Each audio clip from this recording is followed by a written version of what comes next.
Hello မင်္ဂလာပါ April ပါ April ဒီနေ့အစောကြီးထားပြီးတော့ April ရဲ့ညနာလေးကိုဒီနေ့ပြရပြီး treatment လေးသွားလုပ်ပါပေါ့နော်ဒါကတော့မသွားခင် April ရဲ့မျက်နှာ result ကိုပေါ့နော် April ကောယူထားတာပါရှင်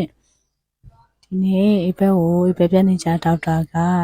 April ကိုပြရပြီးပေါ့နော် treatment လေးယူဖို့ပြောပါတယ် April ကချွေးပေါက်တွေကျယ်လို့ပေါ့နော်အဲ့ဒါကိုပြရပြီး treatment လေးလုပ်မှာပါရှင်ဒီဗီဒီယိုလေးကတော့2024 March လကလုပ်တာပါเนาะ April record သွင်းမှု main အခုသွင်းတာပါเนาะတော့ပါမယ်အခု April လုံးနေကြ so clinic ကိုရောက်ပါပြီဘာမှမစားလာလို့ဆိုပြီး so clinic ကနေပြီး April မိုင်းလို့ဖြောတိုက်ပါတယ်ဒါတော့လုပ်ပြီးသွားတဲ့ first day result ပါပေါ့เนาะ result ကတော့ဒါမျက်နှာတစ်ခုလုံးသွေးကြည်ကူထုံးဆိုရဲ့အတွက်မျက်နှာတစ်ခုလုံးတော့ဒီလိုမျိုးလေးတော့ဖြစ်တာပေါ့เนาะအပေါက်ရလေးဒါကတော့ D2 ပါ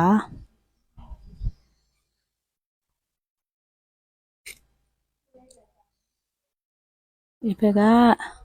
PRP treatment ကို4ချိန်ဝင်တာ3ချိန်ထိလုပ်ပြီးသွားပြီပေါ့နော်အခုကတော့တစ်ချိန်နောက်ဆုံးတစ်ချိန်လုပ်ဖို့ကြံသေးရပေါ့နော် result ကတော့တိတာတယ်ဘာတိတာလဲဆို makeup လိမ်အရန်တိတာ makeup တာလေးညက်တယ်ပေါ့နော်အဲ့ဒီ result တော့မဆိုးပေါ့နော်အရင်ဆိုမျက်နှာပြောင်မသွားရပြီမဲ့အခုနောက်ပိုင်းချွေးပေါက်လေးတိတာပိတ်လာရပေါ့နော်ဒါD1 ကနေစပြီး record ယူထားတာပါသူကတပတ်ပြည့်လို့ရှိရင်မျက်နှာလေးကအဲ့လိုမျိုးသူပြန်ပြီးအဲ့လိုမျိုးလေးချက်ရက်ပြီးအဲ့လိုလေးဖြစ်လာတာပေါ့နော်သူက skin care လောက်ရင်လည်းတိတိတတ်တာမျက်နှာလေးကပြောင်းတင်းလာတယ်အခုဗီဒီယိုလေးကတော့ April first time ရဲ့ result လေးပါပေါ့နော်အားလုံးအဆုံးထိကြည့်ပြီးအတွက်ကျေးဇူးပါ